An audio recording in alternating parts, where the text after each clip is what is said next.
Nah, it's better dark. All right. All right. Hello, everybody. Welcome to Guy Aitchison's Reinventing the Tattoo Community, a place where tattooers, apprentices, collectors, and the like are encouraged to join in live events just like this, share, and inspire to create better art and tattoos together every day. So you may be beaming in from YouTube or Facebook, or you might be listening to this podcast, but you can always get the latest event information right here in the community. So if you go to community.reinventingthetattoo.com or in your Apple or Google Play stores, you can find the event, reruns, on-demand reruns, courses, all sorts of stuff right here in the Reinventing the Tattoo community. Our goal isn't to keep you addicted to your phone, but to easily access inspiration and awesome conversations, perfect to put on in the background. You are currently watching Tent Talk with Robert Schaal and special guest Jay Brown, the Northwest Tattoo Museum. Also, events like these, on-demand reruns, they can be found, like I said, in our library with tons of tattoo and art rabbit holes. This show, art jams, drawing groups, interviews, panels, webinars. Seriously, we are beaming out 3 to 7 awesome shows every single week. Before we get started, I do want to highlight one of our community members that has been active in our community. We have Seth Mushrush, as he goes. Some of his work can be seen here. And we want to give a shout out to Seth for joining our community and showing off some of his awesome work that he has. Beyond that, we have regular weekly events, just kind of like this, but happening every single week. On Sundays, we have Jason Lesser at 1 p.m. Eastern, and he has a reinventing drawing group.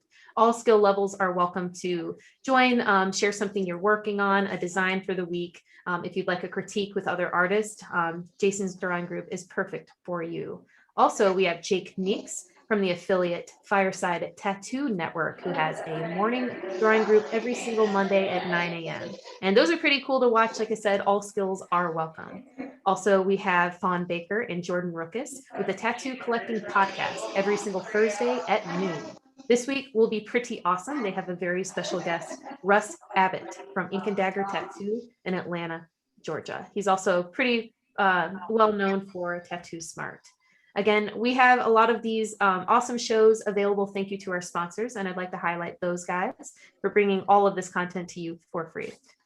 We have Raw Pigments, and these guys are tapping into the source. If you haven't heard of them, you may not know of them. They're based in Hacienda, California. Acrylic-free colors, tapping into the source. Inks that won't dry out and are consistent viscosity. We also have new D-Lyze Pro, and if you haven't heard of them, they're known internationally as Dermalyze Pro. Thank you to those guys for being on board, as well as Inkjet Stencils, saving tattooers time and ultimately money on creating these awesome high-resolution stencils. Other than that, I appreciate everybody kind of listening on to my little rant, and I'm excited to talk to Rob and Jay. They are here with us, and I'm going to hand it over to Robert now to introduce. Rob, how you doing? I'm doing fine. I'm glad everybody joined and tuned, and like you said, I appreciate everybody doing all the sponsorships and stuff like that. That's what makes it all possible. But yeah, I'd like to introduce Jay Brown, a good friend. He has the Tattoo Museum, Northwest Tattoo Museum. It's a spectacular tattoo museum with a large arrangement of tattoo machines, flash. So I'm going to go ahead and let Jay introduce himself. So go ahead, Jay, introduce yourself, buddy, and let's show the people what you got and talk some tattoos and check out some cool stuff, brother. Right. Cheers. Boy, how to introduce myself. I'm Jay Brown. I've been tattooing for 35 years this April now. I'm one of the adopted sons of R.J. Rossini of the Rossini Gypsy Tour fame, I guess, as it were, Sturgis being the big one. You know, I've been in the trade for some time, done a lot of conventions over the years, and quite a bit of traveling. And in all those travels over the years, I collected a bit of this and a little bit of that, you know, whether it be business cards or flash or whatever. And then over about a 20-year time span, it started stacking up in boxes. And so I said, I got to do something with this. And so 11 years ago, in my studio down in Moscow, Idaho, which is where the University of Idaho is. I started the Northwest Tattoo Museum out mainly just in our waiting area, the lobby, and then kind of down the hallway to the tattoo rooms. And then later, within the next couple of years, we moved up here to Coeur d'Alene, Idaho, and kind of settled here. It's horrible place, but it's it's home. Yeah, there you go. Anyways, I have to play it down a little bit because we are up in North Idaho and the mountains and all that. So, anyways, so we moved up here, and I opened a place here that was formerly Blue Rose Tattoo, and we moved the museum from the Moscow shop there, and it was a tiny little place, 475 square feet. I mean, I had stuff on the ceilings, every inch. I mean, you couldn't put your pinky in between the frames that are on the wall, and I had running out of archive space and all that. Well, as a stroke of good luck and kind of bad luck, the landlord there wanted to double the rent, and I was just like, no way, kick rocks, I'm not doing it. And so we found a new place, and I didn't know how long it was going to take, but we found a bigger place. Now we're in 1,600 square feet. And so I kind of had the opportunity to give the museum its proper and due.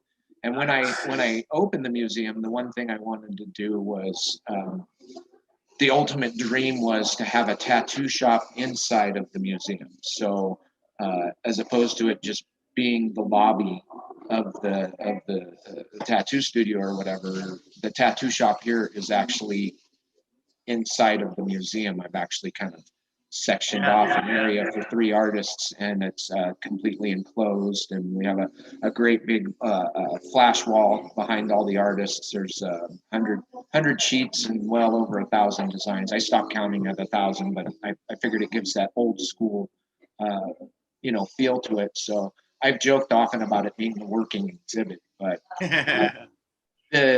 this happening here, getting this final location, which was last year, and we got it right when COVID hit, which was kind of a blessing in the sense that it actually gave me the opportunity to put the place together the way I wanted to.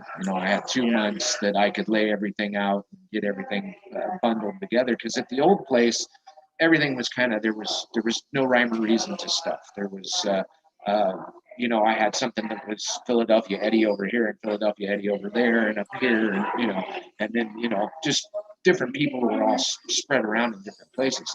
And so when I got here, I was actually able to put everything together, group it into groupings. All my Burt Grimm stuff is all together with Burt Grimm, and as it adds, I can expand it and all that, because I have plenty of space now. And the other thing that was really cool that I got to do was I was able to put narratives to everything. And so while if somebody comes in and we're tattooing, and they don't have an opportunity to get a tour, which usually if I'm not doing anything, I'm out there running my mouth and tearing the ear off, telling them about that, the other thing, just completely spinning them around, But when I'm tattooing, I can't do that. So the person in the chair gets lucky enough, but everybody else basically has, they have to kind of mold their way through. Well, having narratives, the space to put narratives in, now people can do a self-tour of the place, which is pretty nice. And especially now in the summertime when we have tourists in town, they can walk in. We're all jamming on a Saturday, and they can walk their way through the whole museum. And it takes about, I did it once and just looked at every picture and everything, and you could spend an hour just self-touring. So, which is pretty cool. But it was the one thing that I like I said, the culmination of the dreams. It's taken 11 years to get here, or 10 years to get here, but it's that's been worth every bit of it. Oh yeah, you got some amazing stuff too. Amazing. Yeah. I noticed when you were doing the remodel, Jay, that I noticed your daughter was making a section, so you got another generation coming into Yes. the shop. Yes, Right? she's tattooing Okay. now. She just finished she did an old school 2-year apprenticeship, and Nice. I taught her everything.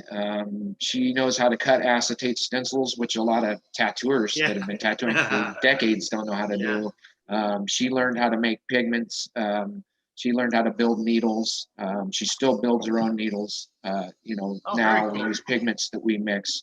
And she chooses to do that, which is kind of cool because Right. I do it because it's just, I've been doing it for so long. I mean, Right. what do you do? Yes. And I don't know. I still think I build the best needles. So, Yeah. Yep. Yep. bottom line. So, and then, but I mean, I taught her how to do everything: wind coils, how to braze a machine together, cut springs. So she did it all. She got the Painted, real flashed. Yeah, she got the old school apprenticeship, and she just finished just recently, and we haven't done I haven't laid the plaque on her yet, but I did get her a Jack Rudy single coil machine for her graduation present. Nice. Which is pretty cool because they're nice machines. They run Yeah, really well. I actually got one. I got one. Do you? They're nice, Yeah. aren't they? Yeah, Jack tattooed me. A few years back. So I bought one of those machines for because Jack had just recently done he just did I had him do a real nice flyer, I guess t-shirt design sign deal for me, and then I have a bunch of his older flash, and I've got a couple of his prints, limited numbered prints and whatnot. So I was kind of putting it, and then I have a whole bunch of his national posters and the t-shirt designs, and when they did the signature catcher thing, right? I have a bunch of those on display, so I have a whole area for it. And I was like, okay, well, I'm going to get one of these machines, and because I've always said when it's time for me to lighten up machine, I'll build myself a single coil machine and all that. I was like, okay, I'm going to get this thing for the display, and I went, all right, well, you can't just get the low end one, so I went all out, spent the $500, and got the gold plated, So I get it out of the box, and I said, okay, I can't, every machine that I have in the collection that runs, which is pretty much every machine in the collection, save a few. It's I got to run them, so I ran them. And it just wound up being a really, really, really nice running machine. So I've yet to put it on display. And so long story short, I had everybody try it, just for, shits and giggles. And so my daughter tried it. She liked it so much. She wound up stealing it from me constantly. So that's why she got one for her graduation. So anyways, Robert McNeil just came in. So nice. Yeah, I'm gonna introduce. Oh, there you go. Yeah. There's the machine right there. Yeah. Awesome. Yeah. There's mine. Beautiful. The thing I figured the way the box is set up on this thing, the fact that it's got that window in there, I figured I'd put the machine in the window and then put that on the wall. But absolutely. I'm having a hard time now because I like it so much. So the one thing that I did do, and maybe it was a forethought, is I bought it out of my own pocket and didn't buy it with museum money. So yeah. So if I wind up keeping it, but no, it'll go on display. Maybe I'll wind up buying myself one of the lower end ones. So. Yeah, right. It'll get in there eventually. So anyways, Robert McNeil just walked in. And okay, awesome. I want to, let's see if we can get this adjusted a little bit. Hello. How are you, sir? I'm well, thanks. All right. And Robert works here with us at the museum and is also a very, well, I'd say he's damn near a grandmaster tattooer is a good way to put it. But he's he's seen a lot of years and a lot of things in the years, and he's was one of those people who was blessed to work in the San Francisco scene back in the, what was that? In the 78 to 2000. Yeah. So I imagine I've heard some cool, interesting picture machine stories and Goldfield stories over time. But Yeah. and then Robert also does the he does Tabori tattooing and is pretty well versed in the myths and legends that go behind all that, and phenomenal at the artwork. I mean, just incredible. Amazing. Yes. And so I figured it'd be great to have him on with this because he can talk about even beyond just tattoo history that I've got a stack of stuff to show. He can go deeper into that history, and something that I think a lot of tattooers might not think about all the time is that that form of tattooing. And Robert does Tabori tattooing himself, so it's kind of a treat to have that. Amazing. That's beautiful, man. When did you take up that style of tattooing? Did you start that originally in the beginning, or did you take that mid-career, or? It was later. Okay. I tried to do it many times in the past, but I couldn't find anyone willing to do it. They were scared. Yeah. There's a persistent myth that it hurts.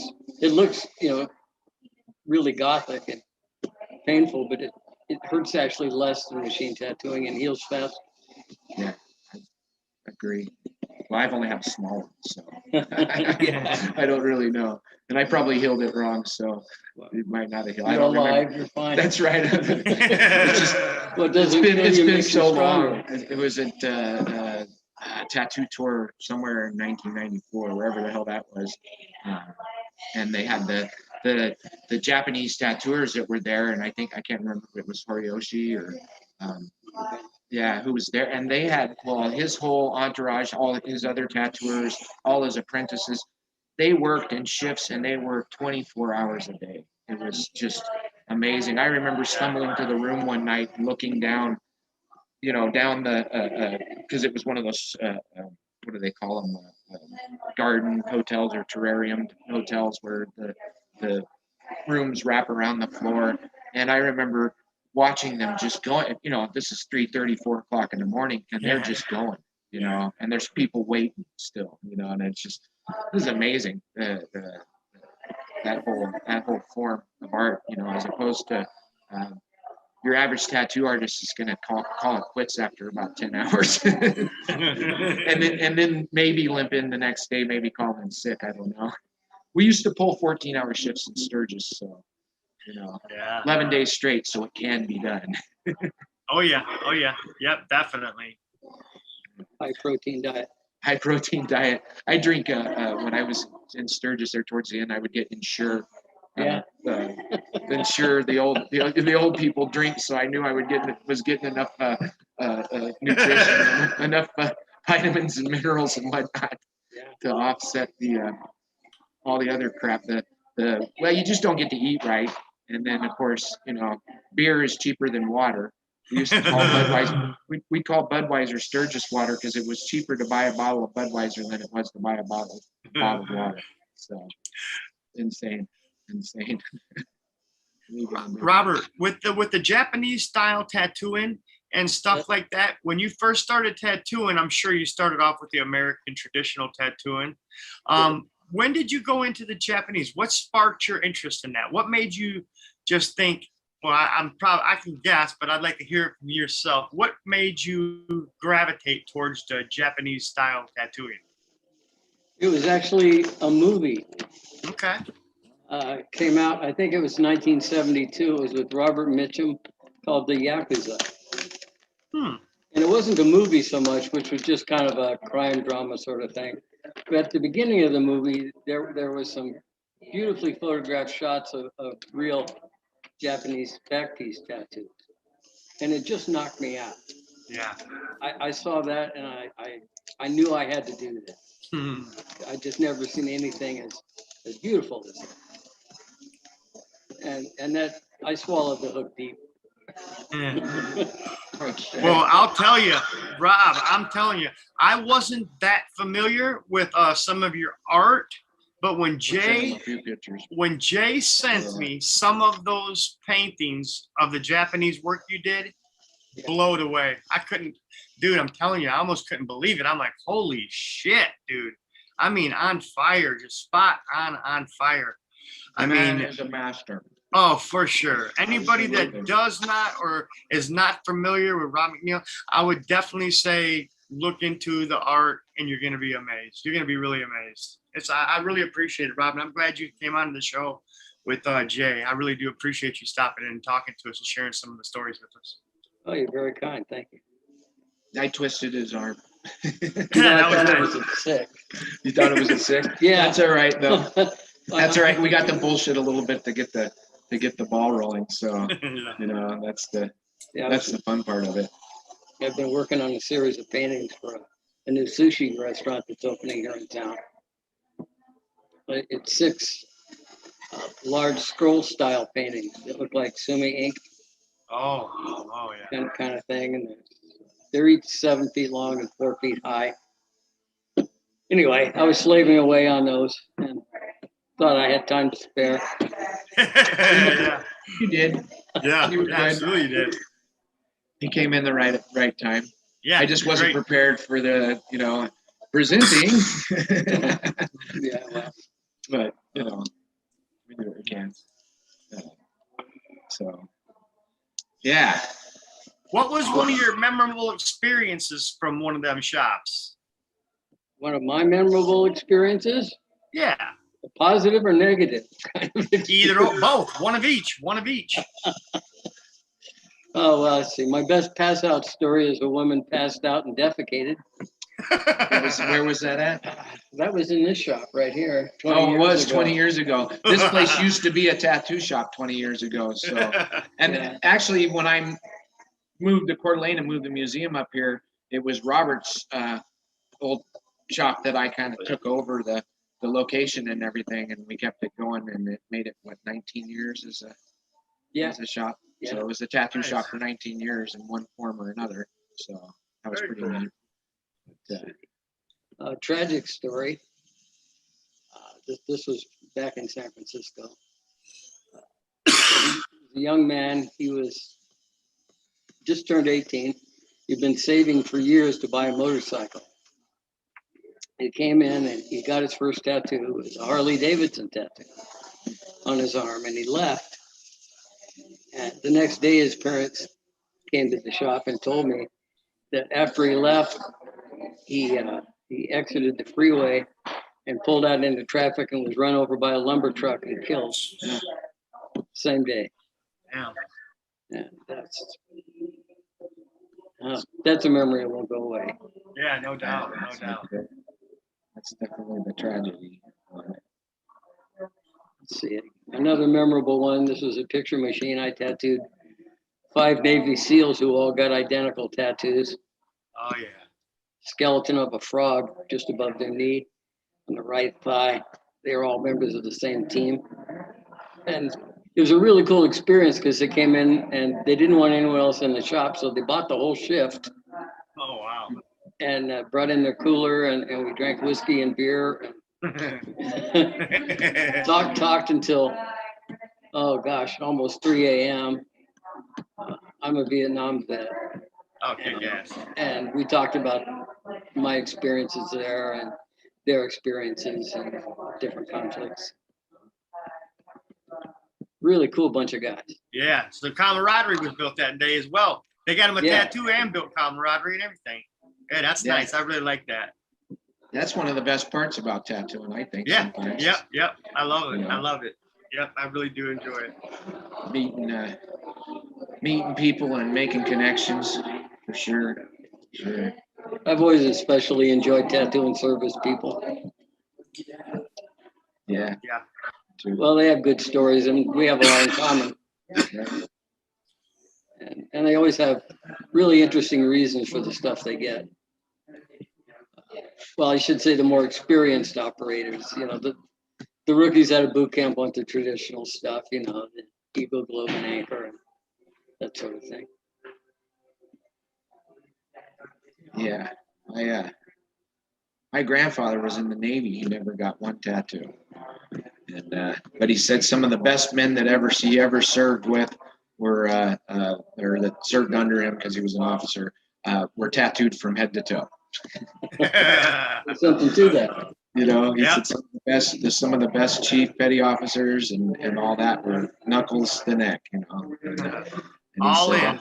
yeah. But he said I never got one. I just never did it. So that was kind of interesting. What was the first tattoo you ever saw that you remember that made an impression?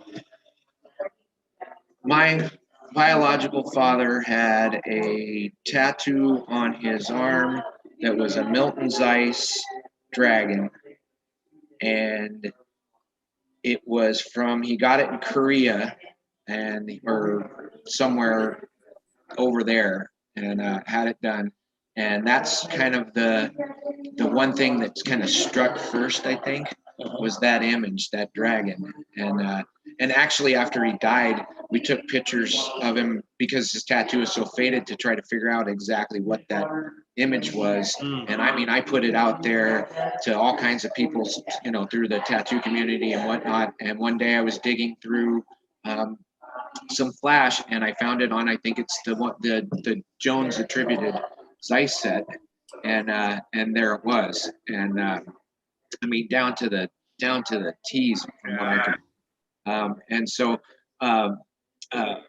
my stepbrother has it, and then my little brother has it, but I've yet to get it. So That's cool. My day will come. It's just neither of them can tattoo it on me, so it's something else for my daughter to do, I guess. Yeah. So, but yeah, that was the first image. Was my biological father, and then after that, I think it was, you know, heavy metal music. You know, all those guys, Ozzy Osbourne, you know, people like that. Yeah. You know, in the '80s, and then you know, that was shortly after that whole thing. I just wound up, you know, I went, you know, head first into it, and then ever since. Been the thing.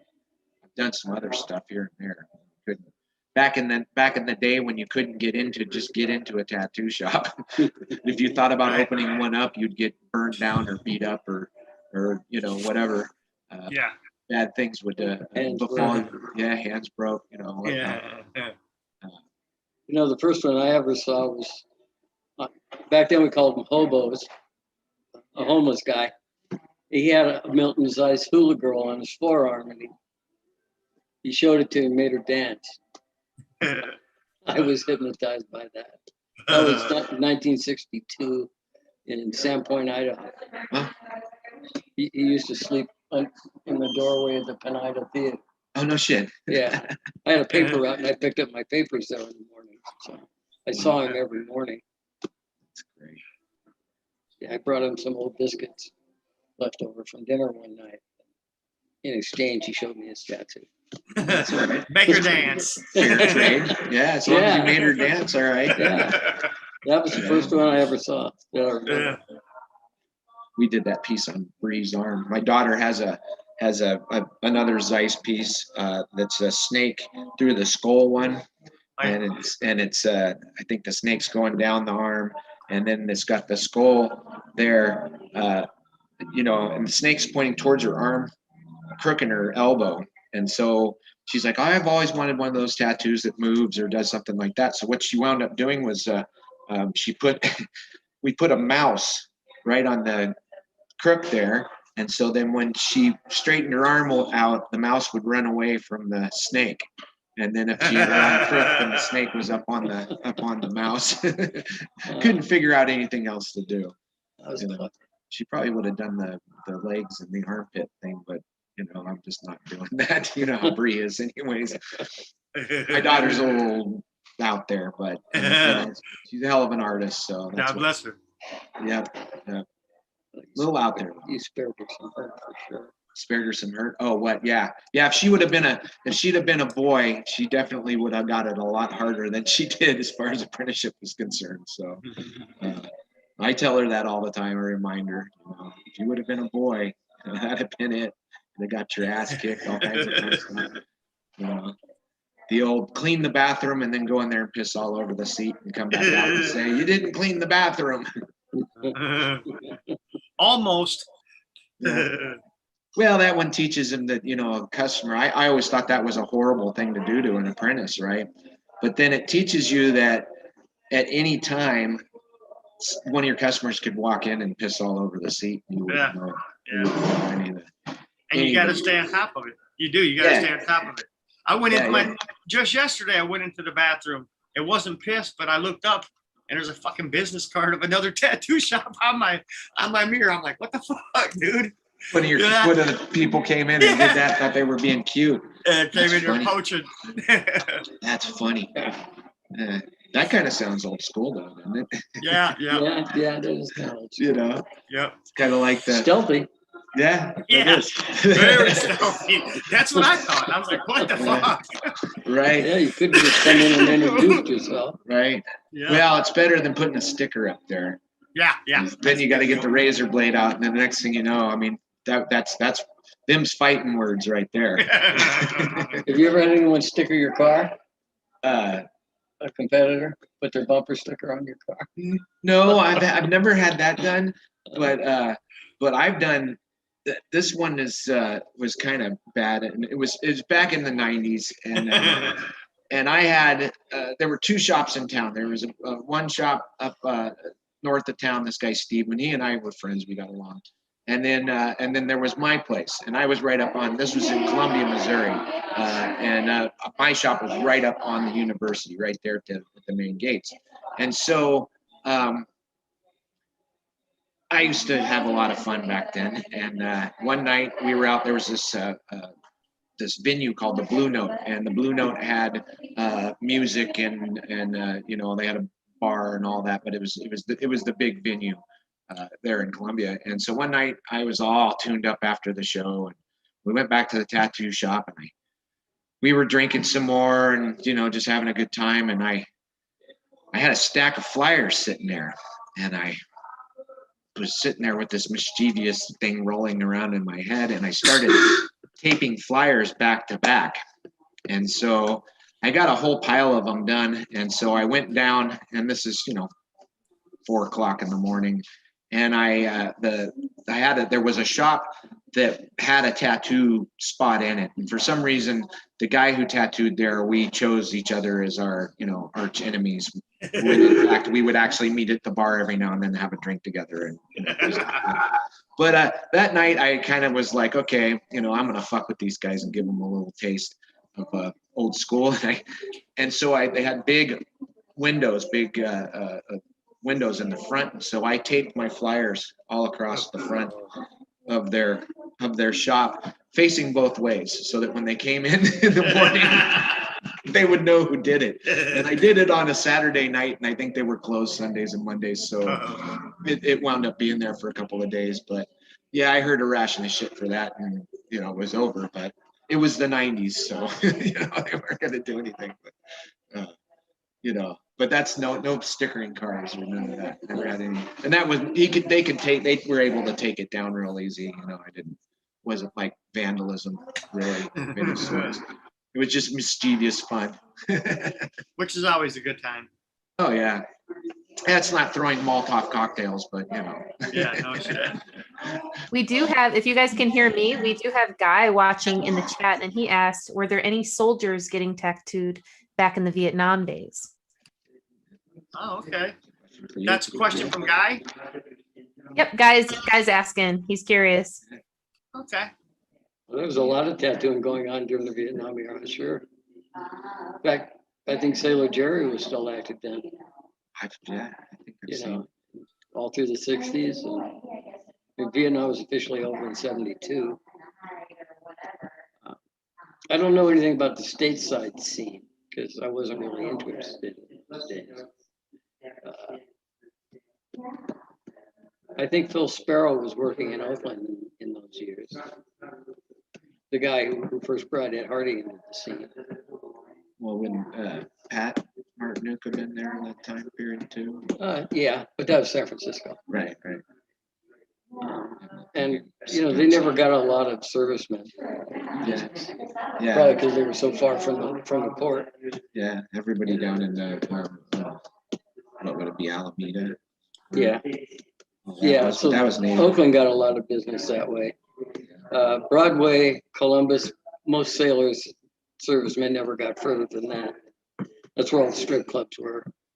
And Over there in Vietnam, I mean, I don't know if you served over there or not, but in Vietnam, were there actually people over there in Vietnam tattooing in the trenches? You know how like some of the places did bring equipment and tattoo overseas and stuff like that? Was there a lot of that in Vietnam or no? Because I don't really hear of much of that. you know, I was there in 1969. I didn't see any of it. Right. I didn't hear much about it. I didn't see any of it. Was there anybody on the tattooing on the ships on the way over? Because I know sailors Maybe, did that maybe, sometimes, but I was I in the think. Marine Corps, and Right. you know, they flew us over there, stuck us in Oh, the okay. jungle, and then They didn't sent go us over by back. ship. I guess I'm thinking World War II in Korea when I'm thinking Yeah, everybody no, getting when I'm thinking ships going across. Pan Am. Right. Right. Yeah, that's a different trip. Yeah. Back at there. So. Guy replies, he said he's curious since often there are military tattoos in wartime, but so many soldiers in that conflict were there against their will, which is definitely a good That's point. very true. Yeah. An awful lot of them got tattooed after the fact. I've tattooed countless Vietnam veterans. You know, I started in this day. 78, and I'm still tattooing Vietnam veterans today. Yeah. To this day. Yeah, that's true. A lot of memorial tattoos. Yes. A lot of memorial. What I've noticed. A lot more memorial stuff around. Yeah. But I think we'll tattoo vets for the rest of our days tattooing. I hope pretty so. much. Yeah. You know, Yeah, I I hope hope so, so. too. It's a tradition that goes back to, well, gosh, to the Revolutionary War. Yeah. Well, I think they were even before that on the ships Yeah. coming over from England, poking it in one dot at a time. Yeah. Hell, Plucking, they used to call it. Plucking, yeah. Yeah. The nautical star is still a famous tattoo, still popular. Oh, yeah. Yeah, but they're not getting them because they did the trip though. Most of the people are getting nautical stars and the swallows and things like that. Yeah. I think nowadays they're getting them more for the aesthetic values and whatnot, as opposed to I earned this, the propellers on the butt or the pig and chicken on the foot or those kind of things. Yeah. Although I see people in the military getting military tradition tattoos. Yeah, it kind of goes in cycles. Seems like a lot of Army guys get tattooed. Yeah, a lot of Army people in Chicago when I was there.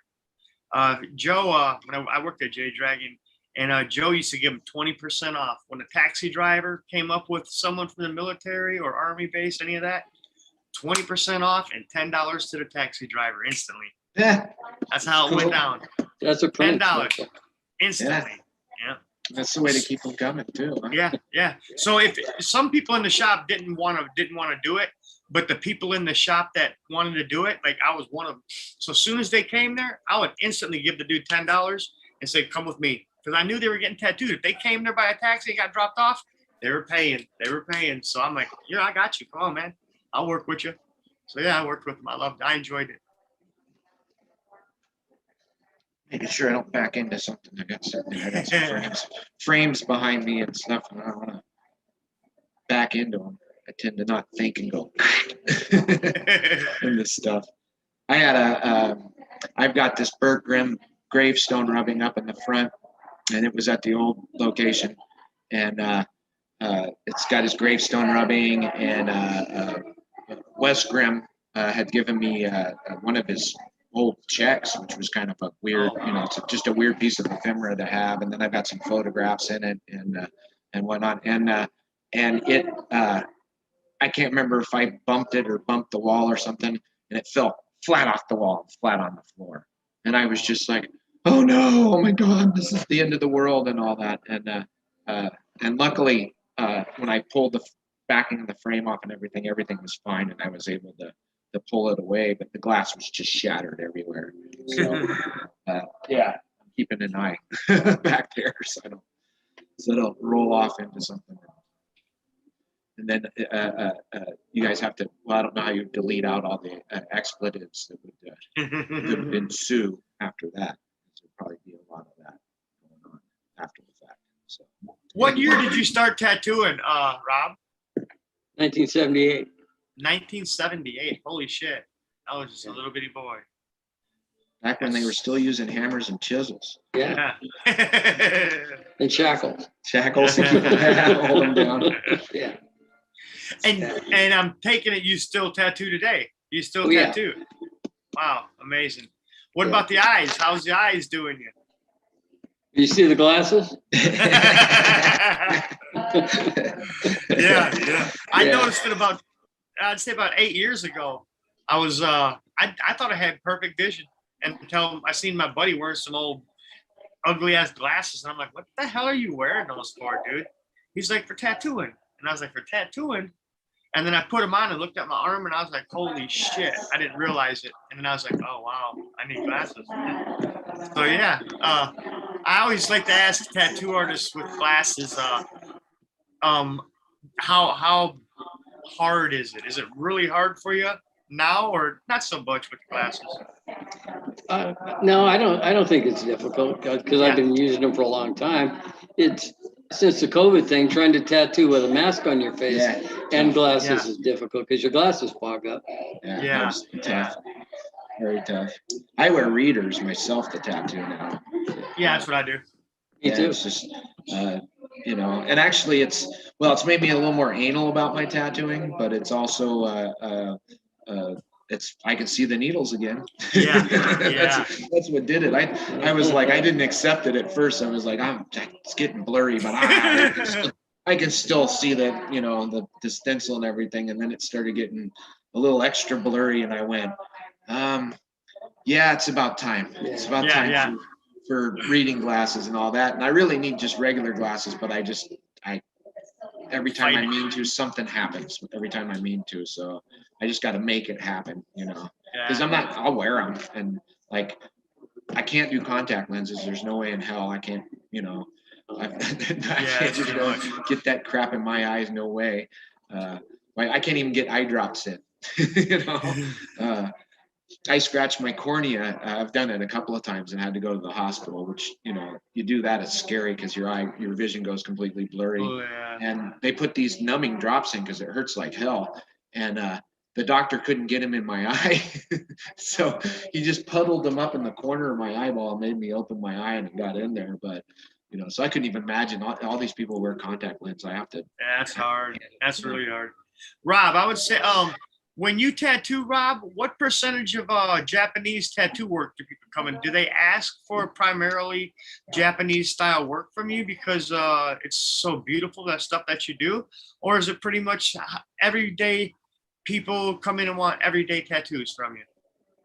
Well, for the last 8 years, I've only been doing appointments, and it's almost always Japanese. Okay, that's what, Yeah, so prior to that, I did whatever came in the door.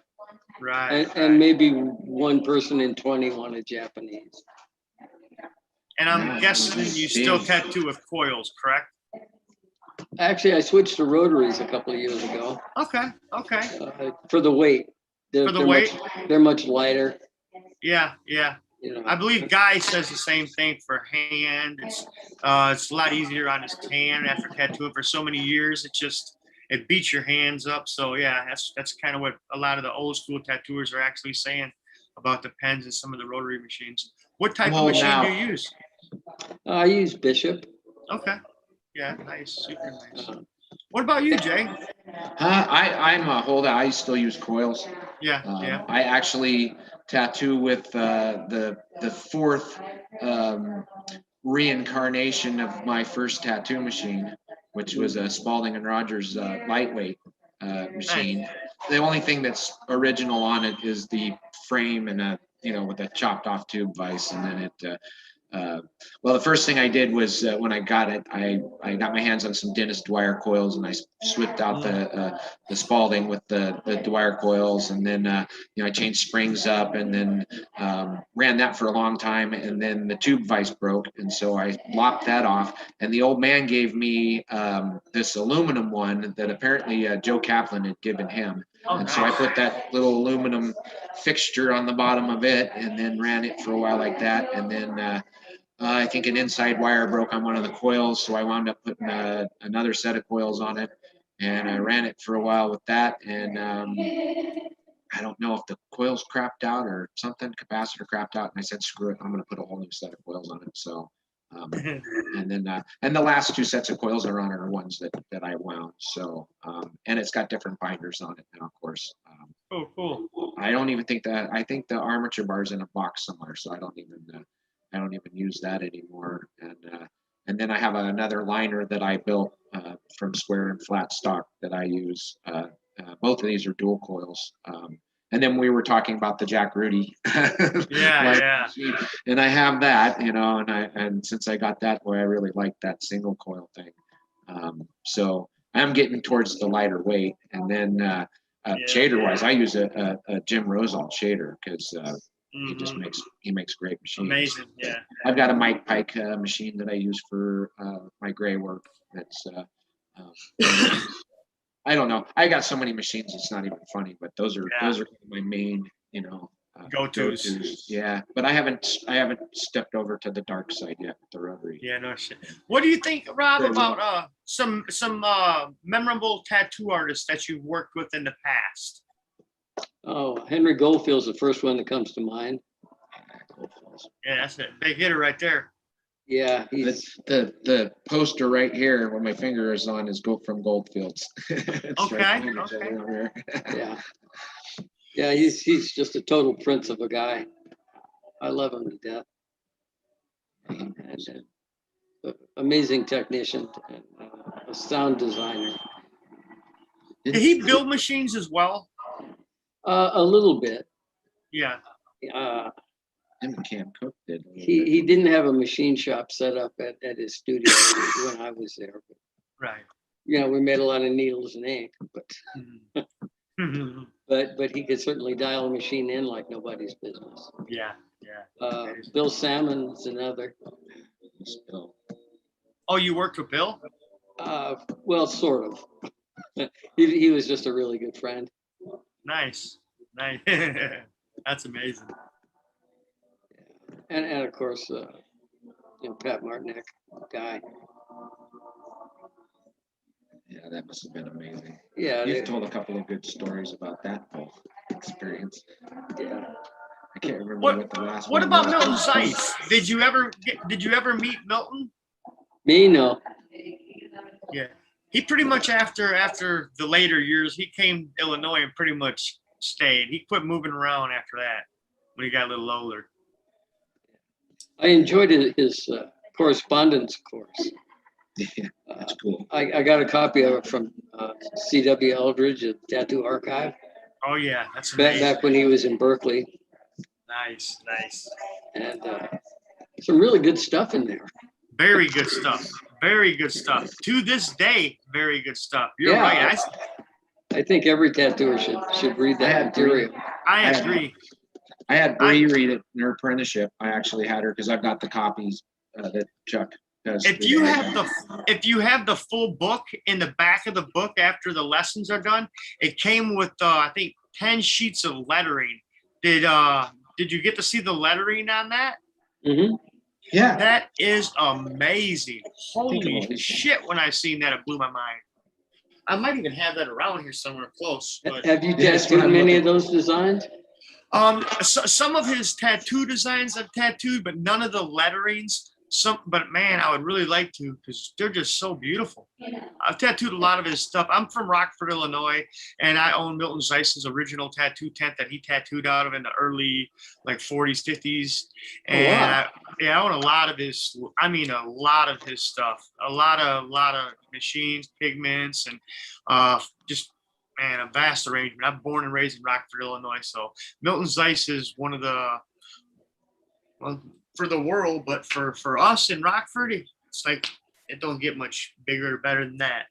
Oh, yeah, Not for me, it don't anyway. Because like I said, I'm born and raised here in Rockford, so it really touches home. And I've been in the tattoo industry my whole life. I'm second generation of tattoo artists. Like my dad, my uncle tattooed before me and stuff like that. So I've always been around it since I was a little bitty kid. So I've always liked it, but I never really got deep into it until I was, in my 20s and 30s. But yeah, I really, really liked it. It tends to take over your life after a while. That's it. You're done. Yeah, it consumed it. Yeah. It's in 1995. The old man said, you never get your above the neckline or below the wrist line done. And I was wanted to be. Yeah, Rob's looking at his hands. He's got nothing on him. But the bug got me to the point where I jumped over the old man's head and went straight to Philadelphia Eddie and said, I want to commit to this, and I want to get my hands and my neck done. And Eddie goes, fuck them, get it done. You're going to be in this forever. Get it done. And, here we are years and years later, and I'm still doing it. Yeah. I'm not old school, but pretty old school. I'm not going to do no face tattoos or nothing like that. I don't know. I guess it goes back to what I was taught. And what I was taught was when you start tattooing your face and you start doing all that, draws negative attention to public officials in town and stuff like that. And in some cities and towns, when they see that, it's the shock and awe makes them want to make political voting non-registered, just crazy shit. So I just don't want to put a lot of negative impact on people when they start blacking out their eyeballs and all that crazy shit. Yeah. So it was cool when Jack Dracula did it. There's a couple that can do it and get away with it. But when people see that shit, it's like, whoa. Yeah. Well, can you imagine in Coney Island in the 40s and 50s, like, Jack Dracula with his, his eyes all done in and all that. I mean, talk about shock. Yeah. Today it's a little bit shocking, but back then, I mean, people, it probably floored people. Yeah. Children really would cry and run away. Yeah. Children try to run away. Nightmares. Yeah. And now it seems like everybody's got their faces done and all that other stuff. So I had to stop at a certain point, Yeah. I got one on each side of my neck and my hands, and and then I stopped there. Basically, I don't know. That's what I asked Eddie, what I could do, and that's basically where he left it. And that was the papal blessing. So yeah, right, exactly. As far as I went with that. So yeah, fun stuff. Super cool. But you're piled up. You got Zeiss stuff all around you there. Oh, I got so much Zeiss stuff. I got Zeiss books, catalogs. I got like 2 and 3. Yeah, you're waist deep in it. I mean, literally looks like you're waist deep in it. I really am. I made sure not to pull anything Zeiss out to, if I was going to show any stuff from the museum, because I don't want to step on your toes there. Oh, I don't never. Actually, mind. I can't even just looking behind you. I don't think I could even scratch the surface. Dude, I'm telling you, I don't know what it is, man, but I think it was just the tattoo gods just threw the shit at me, because I got so much stuff, so much rarity. I mean, just when I show it to people, some of the stuff I show them, they're like, I didn't even know that still existed, because some of the stuff I got is just like, it's just weird. I mean, it's just weird how I even obtained it, because like 1 month I just was going on eBay, and just 1 month, every day I went on there, it was something super fucking rare. I mean, just rare as fuck. And I'd buy it. And then after I bought up, a lot of stuff, man, I got to where I was like, I'm going to slow down on buying stuff. And now for the last 2 years, I've been looking on eBay, and I still look every day. Right. Nothing. I ain't seen nothing in 2 years. Yeah. So it was crazy. Yeah. Well, and it seems like everything's private sale now. Yeah. As far as the collectibles go, either that or they're way too they're just way too expensive. Yeah, you know, yeah, especially they're really- the eBay thing. I don't know. I try to look every night. You know, not as I used to do the everyday thing, and now I don't because Yeah, I peek. yeah. I'm addicted to it. I peek. I go to vintage machines, look at there. Yeah, that's the hardest one is tattoo machines because you got to flip through a million pieces of crap, you know. Speaking of tattoo machines, you got any cool tattoo machines or anything you want to show tonight, Jay? Yeah, I brought a few out. One that's pretty cool. You know, we were talking about Zeiss and one of the other big. Excuse me here. You know, Zeiss was one of the, as you know, one of the biggest tattoo suppliers in the world at one point in time, and so another guy who's pretty much in the same boat was Percy Waters, of course, and so I pulled out a nice, if you can see it there, Waters, pre-patent Waters. It's a 1920s no-name machine, and I actually picked this one up from Aaron Bloomquist, who got it from Jerry Rieger, who wound up actually getting it originally from Greg May. And I don't know if you can see it. My camera probably sucks, but right there you can see the Percy Waters. Oh yeah. See how shiny that is there? Yeah. Oh yeah. This is something that really makes this piece unique is the fact that I couldn't figure out what it was, and then I know I can tell you. It was somebody sanded the plating off of it, and the nickel plating stayed inside the stamp there. So I thought that was just a really great piece there. That's beautiful. Yeah, it's one of my favorites, and it runs. I've tattooed with it, so it's kind of a neat, actually that's pretty cool. Aaron Bloomquist actually is from Rockford as well. He's an 815 recipient. Yeah, right here on 815. Yeah. Actually, really?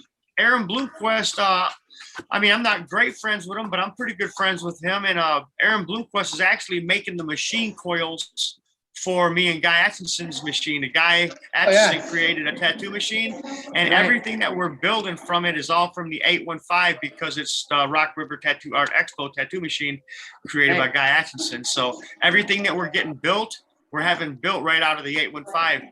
And in my opinion, Aaron Bloomquist is probably one of the best machine builders around. So I asked Aaron, and he built me the coils for our machines. I'm actually going to go pick up 50 of them from him tonight or tomorrow. So yeah, pretty cool, man. Yeah, all my machines have, Aaron's the one who does the cores for all the machines that I build. And I wrap my own coils, but I'll only use his cores because they're the best, and he uses, pure iron. And, it's just an all around stronger coil. And I've used a lot of different cores over the years. But Aaron's is the best by far. Agree. But that machine's got some neat provenance to it. One of the things when I was, looking into stuff for talking tonight in history, I kind of dig finding old newspaper articles and stuff like that on different folks. And there's this one article that is from 1916, the Anniston Star, and it's May 17th of 1916. And Percy Waters, I don't know if a lot of people know, he's from Anniston, Alabama, and in 1917 he left Anniston and moved to Detroit. And Waters was worked at there was a union foundry there in Anniston, so he was actually worked there as a foundry molder, and I think that's where he got his machine casting abilities and all that. And so he spent 20 some odd years in Detroit before he moved back to Anniston. The rumor was, and I think I got this one from Chuck Eldridge, was that he got run out of town for tattooing the wrong person's daughter. So who knows who that was, and that's the rumored deal. Well, when I'm researching stuff, a lot of times I go through and use newspapers as a source. And in this May May 7th, 1916 newspaper article, which this is kind of a copy of it. I don't know. It's probably all backwards. But down at one point, could you see it? Oh yeah, perfect. It's probably backwards. But anyways, down in here, there's a section in the announcements, and it reads the title is Alleged Tiger, and it says Percy Waters was arrested about noon Saturday on the charge of violating the prohibition laws. I'm sorry. The police claim that Waters had 2 pint flasks and 1/2 pint of whiskey in his possession when he was arrested. He'll be placed on trial before Judge Crean on Monday. So Percy Waters, and this is the snippet of the article, was kind of a bootlegger in a sense, and that was something that a lot of people probably didn't know about him. I found a couple other things that were he would make trips back and forth to Anniston from Detroit, and at one point in time he was in a car accident, and that was around Toledo, Ohio, and he actually made it through that one. But I couldn't find any other information about it. But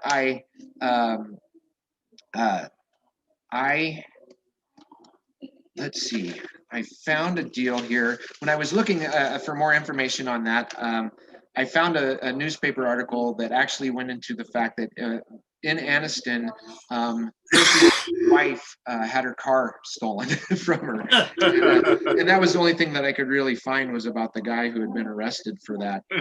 But I thought it was kind of some interesting information. But I found another source that actually puts Percy Waters selling liquor in 1909. So, and that was just from another article that I found that was more recent. But I always just thought that was when I found that. It's like, you know, one of the guys who's one of the cornerstones of tattooing as it is today, and tattoo machines as they are, or at least coil type machines today, you know, by patenting them, and just his supply company lasting for so long, was a bootlegger. So I guess, you know, a lot of tattoo artists have sordid pasts, as it were. So yeah. kind of an interesting deal there. Nothing really changes, does it? Yeah. We all have, a lot have sordid pasts and all that. Another machine that I brought out that I thought was kind of a neat one that's of some note is this. This is it's a 50s Jensen special, and one of the tattoo artists' wet dreams. I'm sure I've had a lot of people, tattooers, come in here and say, "Oh my God, I've always wanted one of those machines." So I figured, yeah, it does. I was really lucky to get this one. It's got an ink stain on the right in here. There's that ink stain on it, and that's the only flaw in the whole machine. Yeah. And the guy got it from has the match to it, and it has no flaws whatsoever. So it was a kind of a neat one. When I was grabbing machines out of the case, I went, boy, this would be a neat one to show as far as tattoo machines go. That's beautiful. It really is. I mean, my whole career, I've always wanted a Jensen tattoo machine. Yeah. Well, you got you a nice one there. That shine is amazing. Something that I got out, and these two items kind of hinge into each other, but I was lucky enough to get my hands on some of Amon Dietzel's traveling book pages from his circus days, which were between 1910 and 1918. And there was a really good couple of books that were written about Dietzel called These Old Blue Arms. There's a volume 1 and volume 2. John Reeder, I don't know how to pronounce his last name, but really good books on him. And but I was able to get a hold of these old traveling book pages from that time period, and hopefully the glare's not too bad. No, but, that's nice. These are actually photo album pages. So they came out of a photo album. They, you know, so what he did is did his paintings and put them in the photo album, and then you know, I had a book basically. And I don't know if we can see. I don't know how close you can see up here. Yeah, it's good. But up here, if you look right up here, you'll see that there's a cent sign in there, Yep. And then later a 2 got added on that, and so it became $2.50. And so these designs kind of went through the times. And if you look at this one right here, you'll also notice that it's at one point in time it was at $1, and then it got changed up. Wow. Which I thought was interesting, because you know that they always did that, and usually it was like the sticker thing, right? So they put the sticker over top. And this one didn't have any price on it, so it must have been really expensive. Yeah. And the same kind of thing goes on these back sides as well. You can see the prices on them as well. And then I don't know if this one's going to be sideways. And then you got a couple of the old sailor and the gal there. Super cool. But these were, somewhere between 1910 and 1918, so pretty much 100 years old. One of the older, some of the older pieces, and I have a few more of those pages available, are on display here. One of the things that, like I said, hinges into that was during his carnival days, Dietzel met a guy named Nick Melroy. And Nick Melroy was also a sideshow attraction. He was one of those guys who traveled around the circuit, but he also worked at foundries and was a molder. And he and Dietzel got together and became lifelong friends. And so when Dietzel was doing his machine, Melroy did them as well. And so what I have here is a 1939 Nick Melroy machine. And the one thing that's like people who know their tattoo machines know that one of the trademark things with the Dietzel machine is this contact screw arrangement there with the I don't know if you can see the spring in there, right? Another thing that they did, which I don't know if a lot of people if you can see it there, but right there at the end of the screw, they actually drilled that screw out and inserted a spark plug electrode, and that was to keep the spark from burning through the front spring or through the contact screw faster. And you can see his Melroy's signature there on the back, and then it's also stamped on the inside of the frame. But one of the rare ones, it's on Lyle's 12 Classic Machine poster. But mine looks better. That's amazing. Yeah, that's a nice one. I don't know how many of these were made. I'm sure they're a lot like the Dietzel machines where they're, in the low numbers. Melroy tattooed for a while, and then when tattooing slowed down, he actually wound up being the one of the animal keepers at the Overland Park Zoo.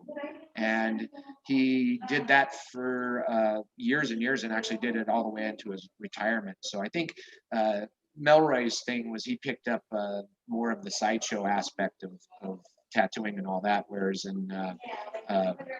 Dietzel went more on the path of staying as a tattoo artist. And then when things slowed down, he did his sign painting and all the graphic art. Right. But a rare machine, and it's got the orange hose on there, which Lyle used to lovingly. He told me a story once. He said, "You know what that is?" And I said, "Well, yeah." And he said, "It's douchebag hose." And I said, "Yeah, okay." And he says, and this is kind of a crude joke, but he said more of that was used in the 1940s for tattoo machine grips than for its actual purpose. So, kind of gross, but true. The machine itself is brass, cast brass, and then it's nickel plated. So, and the tube actually on an interesting side of it is special made for the machine. And you can even tell as the machine sits at a right angle, it kind of kicks down a little bit. That was so that the needle bar would sit straight down and right on the bottom of the tube tip. Well, as I was looking at it, and I do have the actual needle bar that this came with, he actually put into his tubes something that I imagine people thought was something newer. He put in a screw end on his actual tube tips.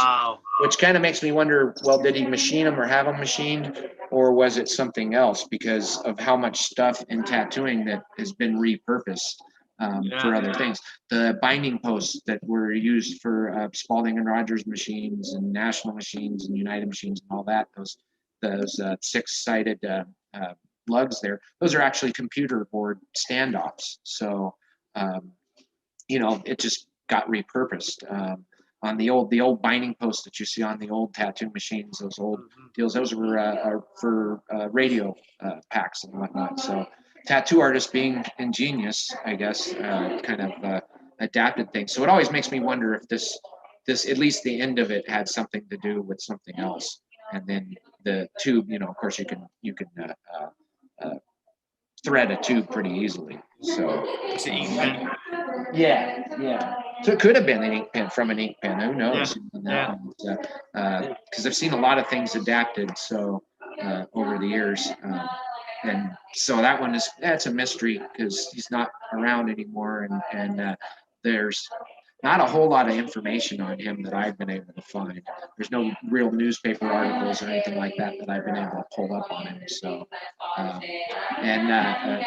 but kind of hinging together the two. And like I said, the Melroys and the Dietzels became fast friends and remained friends, up until their deaths. So, kind of neat little tattoo story there. They traveled the circus circuit together as the tattoo guys, and then they built tattoo machines together, and then just visited each other over time, and just lifelong friends. So kind of neat how tattooing can do that for people. So Was he carried a flask too? I don't know. They might have. They fell if they fell into Percy Waters' footsteps. They might very well have. They could have had a still. Yeah. Except for Alabama seems like more of a place to have a still than like Milwaukee and that whole area, because that's where Dietzel and them were. So, I grabbed out, and I thought this would be kind of an interesting thing, since you guys are so close to Chicago, and I know Guy worked in Chicago and you worked in Chicago as well.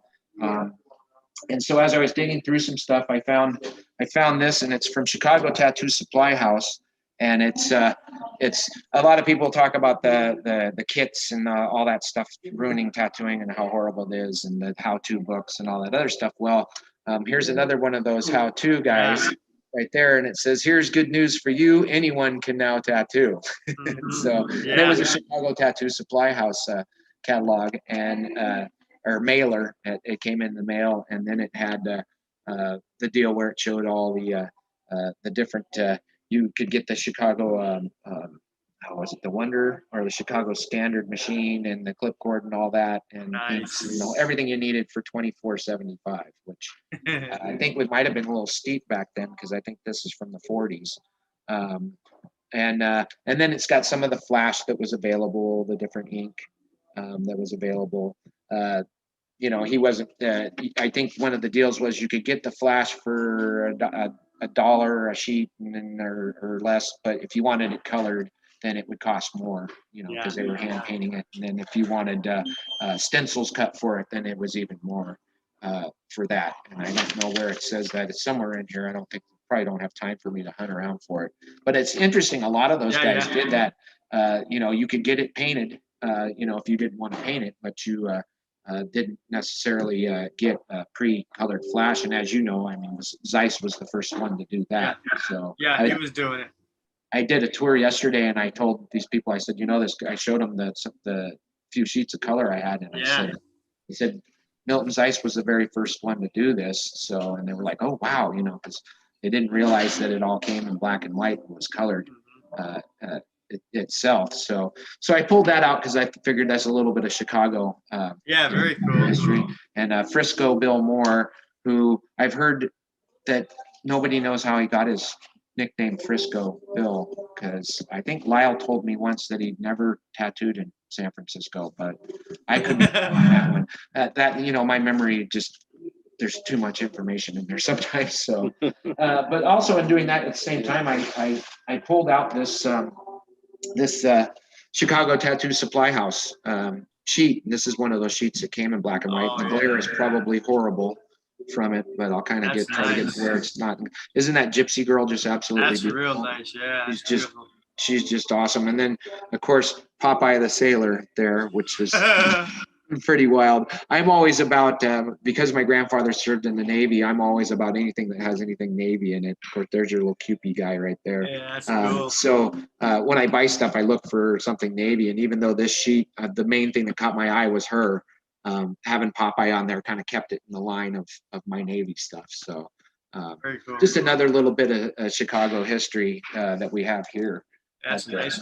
At the museum. I pulled out a couple other interesting sheets. I always love this one. It's a Bob Cleveland sheet, and I put it under glass. And I don't know, we're not getting the glare on that too bad. That's amazing. Yeah. And this piece was really interesting because you can see the tape around the edges, and it's under glass right now because of the method that they had done this. What they did was, or what Bob Cleveland did, is he did the piece on board and painted it, and then he took a piece of acetate and he covered the whole piece with acetate and taped the edges, and that way to protect the artwork underneath. Mm-hmm. And I had it hanging like that for a long time, and then sorry, Robert. I had it hanging like that for a long time, and then I had that the acetate started to lift away from the actual piece, so I was just like, oh God, I got to put it under glass now. So I wound up getting that under glass. Make it stay in order. But I always thought that was a neat piece, and of course the battle royales are always beautiful images. That would be a fun one to do right across somebody's chest, Have you ever done one of those? Eagle across the chest. Yeah. I have done an eagle, but I haven't done it with the snake.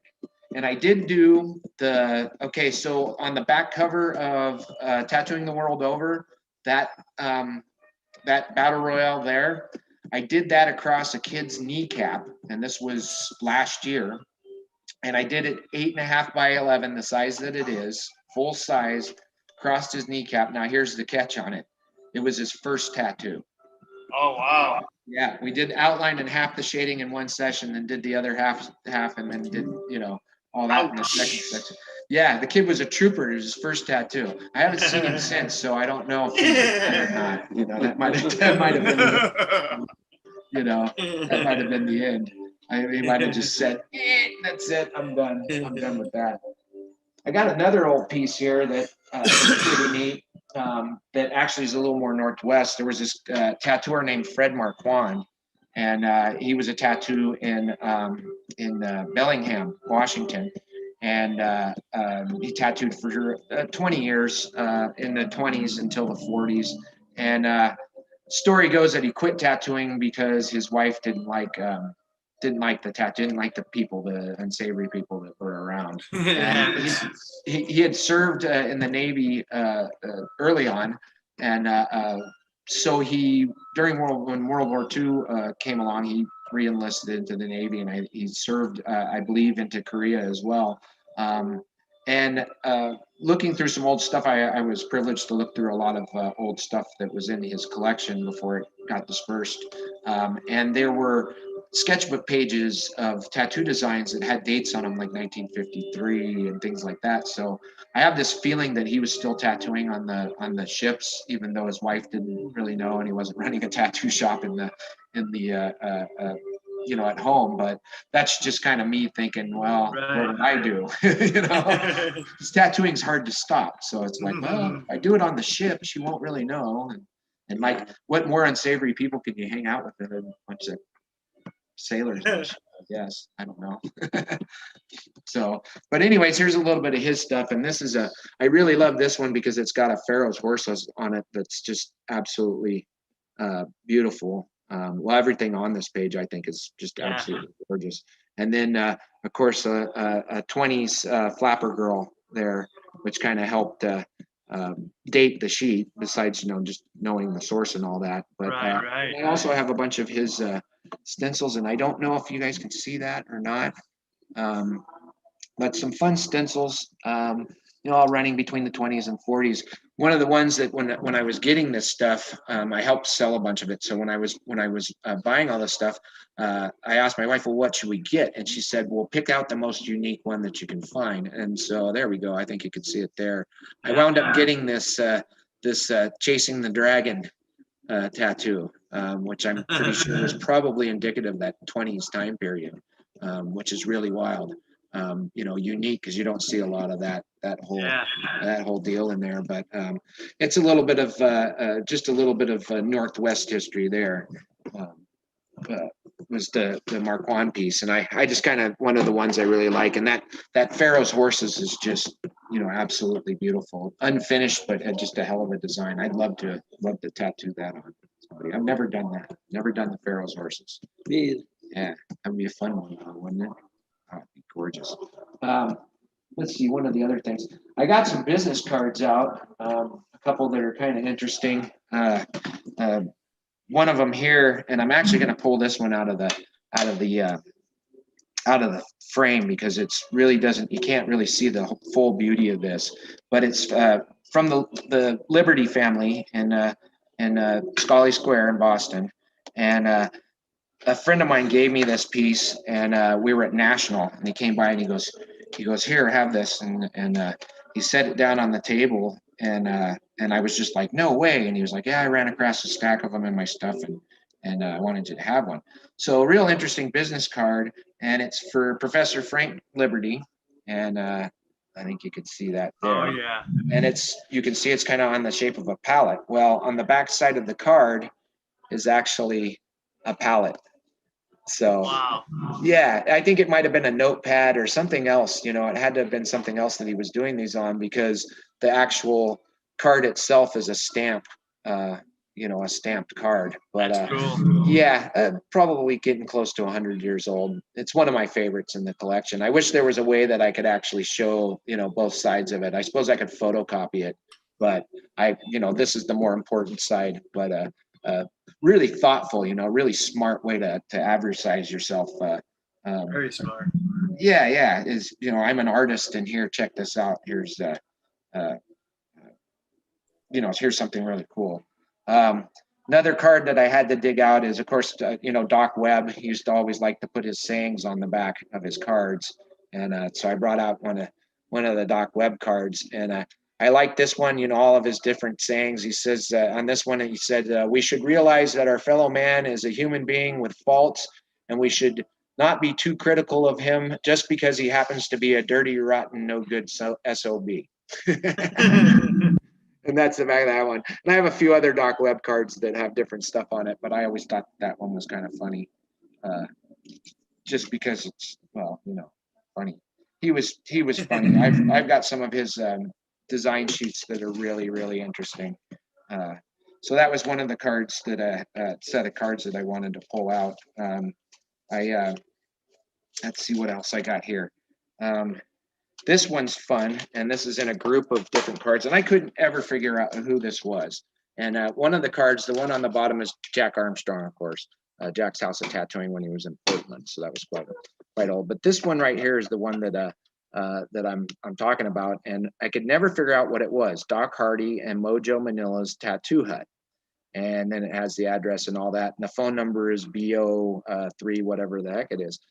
And I couldn't figure it out, and I asked around, and it turns out that it was Ed Hardy, and I can't remember who else it was, came up with these two handles, Doc Hardy and Mojo Manila, and put out these business cards as kind of a joke. So a fun little business card collection, because it's one of those things that, like, forever I was like, who is this Doc Hardy? Who is this Mojo Manila? And then somebody goes, oh yeah, it's a joke. That was something that Ed Hardy and God, I can't remember who the other guy was that did it. As soon as we're done doing this, I'll remember. I'll be like, it's so and so. But that's the way.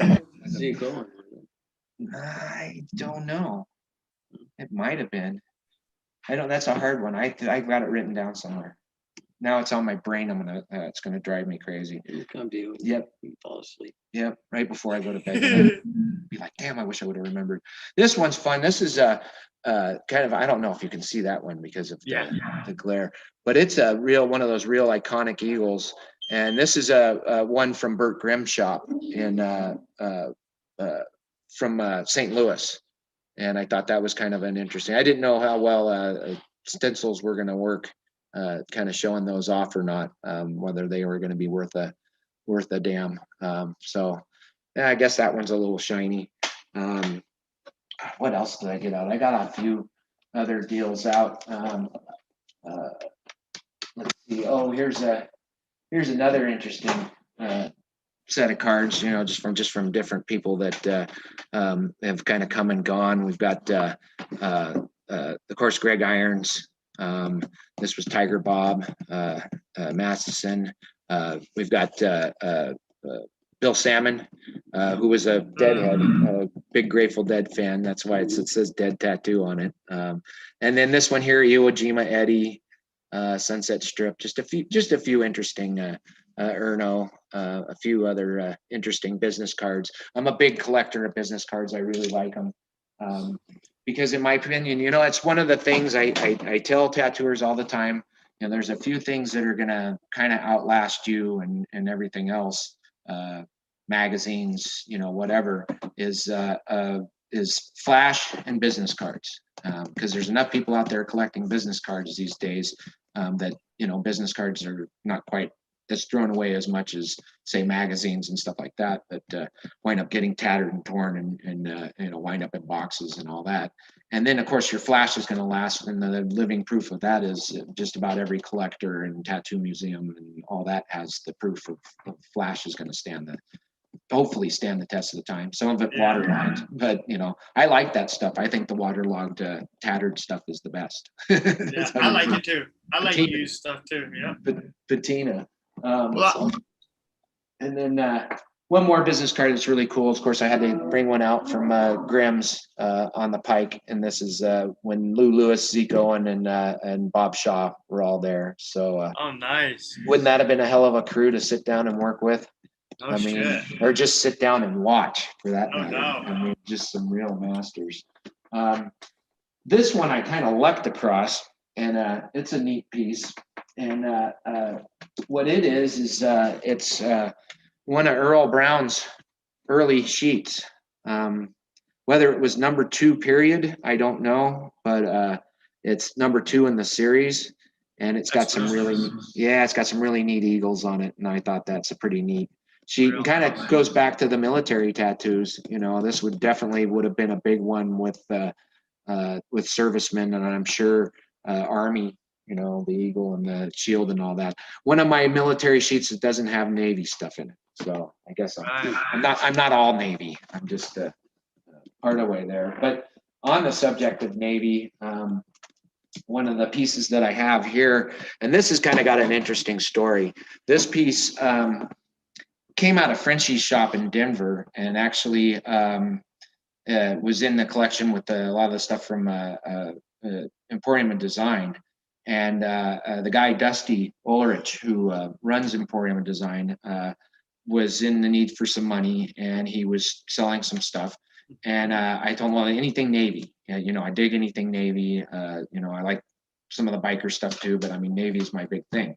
And so he sent me pictures of 4 different sheets, and they were done by this unknown artist, but the sheets are from the 30s. And I'm looking at the sheets, and they all have anchors and whatnot on them. And then this one sheet down in the corner, there's this design with a ship and all this, and it has a banner, and it says USS Idaho. And I went, you son of a bitch. And he goes, what do you mean? And I was like, you knew I would buy that sheet because it said, and he had not noticed it at all. He had no idea that was on there. He didn't look at it that close. And he's like, holy shit. And I was like, well, I got to buy that one. I have to have it because it's got to come home to Idaho. So here's the sheet, and down in the corner there, you can see USS Idaho. And of course, all my favorite Navy stuff. And then there's a few more ships on there. And if you look at the control towers on them, they're the old style towers. And what I did with this sheet that I thought was kind of an interesting thing, and like I said, with having all this extra space in the museum, I can do fun stuff like this, is I actually went and ahead and did some research on the Idaho and put some photos of the ship in World War II, and then pre-World War II. The ship was built in 1917, and then in 1919 it was commissioned. Was in the Battle of the Atlantic, and then it went over went over to the Pacific and served the rest of its time in the Pacific. But it was at Iwo Jima and Okinawa and the Marshall Islands and a few of those other big battles during World War II. And then right after the war in 46, they decommissioned her, and unfortunately they turned her into scrap in 47. But she's the fourth, or one of the four, I'm sorry, she's number 3 of the USS Idahos. The first one was a steam, paddle wheel ship. It was a steamship, and it didn't meet the muster for the Navy. And so as far as its speed was concerned. And so they added sails, rigged sails to it. And it actually, at its time, wound up being the fastest ship in the fleet. So kind of a wild history about that.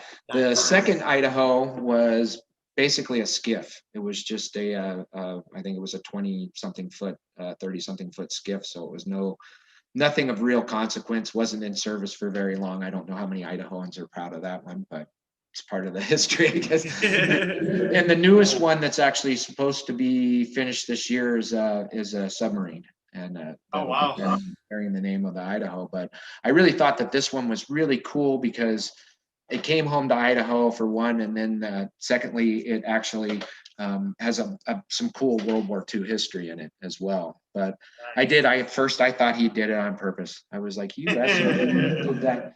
You did that on purpose. I know you did. What's up with that? So. Well, guys, if you want to show a couple more things before we go, Jay. I got one more. Okay. And then if Robert's got anything to say about Japanese tattooing or anything. Yeah. Anecdotes that you got, I think that'd be cool. Putting him on the spot. But this piece right here, I have to show because it's one of the old man's. Nice. One of RJ's pieces from back when he had Denver Tattooing Company in Denver, Colorado.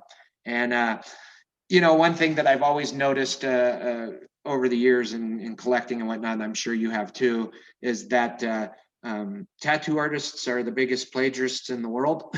And yeah, so you'll see tattoo designs that have been redrawn or rechanged or whatever by one artist or another. So this is one of the sheets that the old man did and he redrew. Well, later on, Mr. G from Triangle Tattoo Museum saw this design and he said, I got a stencil for it. So he sent me this stencil, and the old man did not cut that stencil, but it's the same design. So I guess I got that one out because it's kind of fun because I always say that the tattoo artists are the biggest plagiarists in the world because, traditionally over time, you see the same eagle by 20 different people, you see the same dragons and whatnot. So they're reimagined or whatever, but they're still inspired by another guy's flash, and may that be quite possibly because people sent stencil rubbings and whatnot back and forth through the mail, since there was no social media like there is today. And now we're real. There's today you can send an image to somebody just like that. But that's just one of my thoughts why that is the way it is. I'm pretty sure that's what the deal was.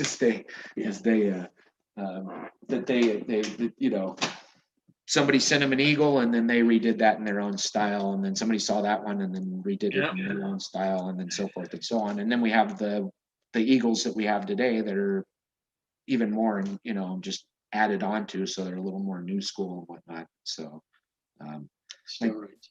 Steroids. Eagles on steroids. Yeah, exactly. The last one I had to get out, and it was just because I was talking about earlier, I started out with a Spalding Supreme. And I recently got this machine. I believe I got it from Danny Fowler, as a matter of fact. And I had to piece a couple of extra parts together, but it's an early '60s model Spalding and Rogers lightweight. Like I said, I started out on one of those. Of course, mine was '86, so it didn't look anything like this old dog. But this one works, tattoos. the capacitor is not of the time period. Of course, that's an aftermarket deal, but I guess one thing, I have a pretty decent sized collection of Spalding and Rogers machines, and it's kind of because I think sometimes they're overlooked. They're the oldest running tattoo supply company in the world, but how many tattoo artists got their starts with Spalding Supreme or a set of Pumas or whatever? It's almost Spalding is almost or Spalding and Rogers has almost been a stepping stone for quite a few artists over the years. So kind of one of the last little things, because I couldn't pull out the whole collection, but I've over the years I've tried to get one of each, and then one of each era. I have that with Supremes, and now I'm constantly seeking out that last era that I need, Supremes, and I need the engraved one, but they still make those, and one will come along, somebody will have one and want to sell it for the right price, but you never know nowadays. Things are getting incredibly expensive. I never thought that a Spalding Supreme flat side would fetch $500, $600, $700, $800. Because in the 90s, we used to buy them off of scratchers for $20 so that they could go get, a bottle of liquor or a snort or whatever the hell it is that they wanted to go and get, but and just throw them in a bucket, and now it's like people are just, oh, that's a flat side. Oh my God. So I even have people try to beg them off of me, and I'm like, nope, not selling. Sorry. I'm not a big seller. I'll buy, but I don't like to sell. I'd be curious to know how many copies of his Spalding Rogers at a tattoo book are out there. Oh, the how-to, the A to Z. Actually, and that's one I don't have in my library that I've been looking to get, but I don't want one of the new reprints. I want one of the old beat-up, tattered versions, so that that it's been used. Be even cooler if somebody circled stuff and whatnot, underlined, just for posterity's sake. I do have a stack of their old catalogs, and I have one catalog that's just the flash catalog, right? And so it's really funny because I don't remember where the source was, who gave it to me, or what I bought it with a lot of stuff or whatever. But there's a bunch of little squares cut out of it. So somebody cut out different sizes of the flash sheets, and you probably remember this, and then went down to Kinko's and blew them up as big as they were legible. And so it's I kind of like it, because every time I flip through that one, I go, oh yeah, little tiny tinies, but people blew them up. I remember a shop I went into in Missouri one time, and they had those blown up, and they had which were a little clear, and then they had the tattoo brand ones, the color ones, 8.5 by 11. They're all blurry. It was horrible. I walked in, and the guy, he'd been meaning to get me to his tattoo shop forever, and I walked in, and he had an ashtray with a burning cigarette in the ashtray, and I walked up the stairs, and the place smelled like beer. He had an open beer can on the table, and he said, "Hey, man, good to see you. I'm glad you came by." And he reached over and grabbed the cigarette, gloved hand, out of the ashtray, and took a big old hit and set that puppy back down. Offered me a beer. I kind of hung out for a few minutes, didn't have the beer, and I said, "Well, thanks, man. We got to get on to St. Louis. We got a concert that we got to get to," which was true, but I was like, I was in shock. I was in shock. I was just like, oh my God, these people are still doing this. But it was early in the, I was an APT member, and I was pretty, it was at that time period where everybody kind of made the switch over to being clean as opposed to, the old ways. As opposed to not. But I remember having an ashtray in my station that, I'd smoke a cigarette in between clients and stuff, but I never had one burning in the ashtray. That was just never a thing. Although I sent you pictures of the tattoo shop display that we have here, and we were going to do this there, but unfortunately everybody was tattooing and everything, and figured there would be so much noise that it just wouldn't even be possible. So we came up here into my station. But my daughter says, what we need to do is get us an old crystal ashtray and put it on the thing. And then she said, I don't know how we would do it. It'd be kind of nasty. We would put out a bunch of put-out cigarettes in there. And I said, well, we'll just rip off some cigarettes and crunch them down and I'll put them in there. And I said, and then take a cigarette, a full-size cigarette, and take some red marker around the end of it and put it in the ashtray like it was sitting there smoldering. you know, as it goes, because we've got a bucket and a sponge, and she's going to put this acrylic in it so that it looks like it's got water in it, and, you know, nasty old water. Nice.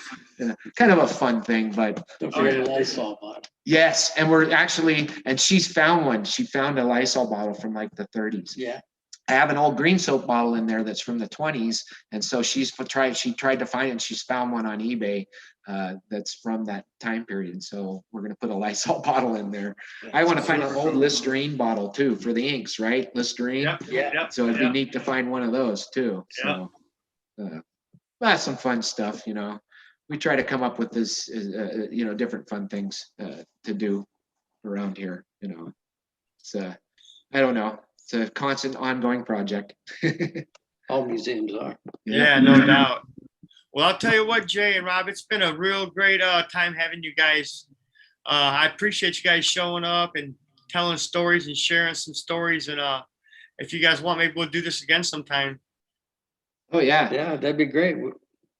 Maybe do an art show or something. Maybe do some Japanese paintings or drawings, and have you do maybe do a show, not a show, but like a seminar on showing something small, medium, or whatever scale you'd like to do. I'll talk to Guy in the Reinventing the Tattoo team and see if possibly you'd like to do something like that. Because I mean, the work you do is holy shit, man. I mean, amazing. And I'm going to be showing Guy. I'm sure they've already seen it, but I'm going to talk to them because I'd really like to see if you could maybe come on the show with us and maybe do a maybe Japanese paint night or something. Oh, I'd love to. If we can figure out how to do the camera. You know, about Tabori, if you got time for one comment. Absolutely.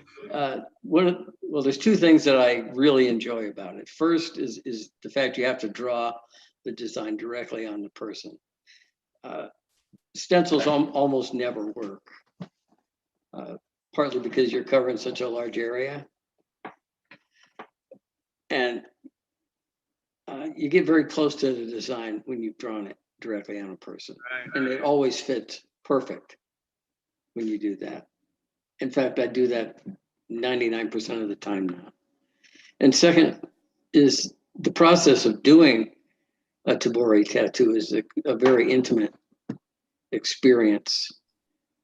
It's rather like carving wood, actually, because you can really feel the skin and appreciate exactly what you're doing, and you have a tremendous amount of control. I mean, once you get familiar enough with the tools to have any control at all. Right.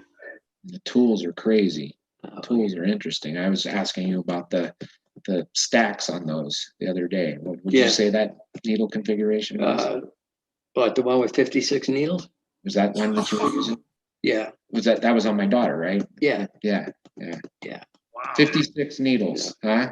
And he builds them himself. So I mean, well, you have to, but I mean that's just amazing. Yeah, they're like a triple stack mag, and the needles are actually skewed a little bit, so they overlap at an angle. That's really cool. Those tools from the front. And every tattooer that I've ever heard of that's done Tabori, we all have a different way of actually assembling the tool, because there's nowhere you can go to learn it, I suppose, unless you're related to Horiyoshi. Yeah, right. You know, but otherwise you've got to just figure it out. Well, that's amazing. You've done a good job at that for sure. For sure. There's quite a bit of experimenting that's happened over the years, but it's thrilling. Yeah. It's really. It is to watch. For me, it's doing it almost full time this late in my life. It's like a confirmation or a validation of the past 43 years. Amazing, dude. Absolutely kick ass. Well, man, I'm super glad you came, Rob, and I'm glad you invited him, Jay. Yeah, he was when you said to invite somebody, he was the first person that popped to mind. It isn't just because he works here. That's awesome, man. That's awesome. Well, that talent is just mind-blowing. So yeah, I'm gonna talk to the team, and maybe we'll get us a nice paint jam night set up and everything like that, and we'll, do a nice little paint jam and have a great time.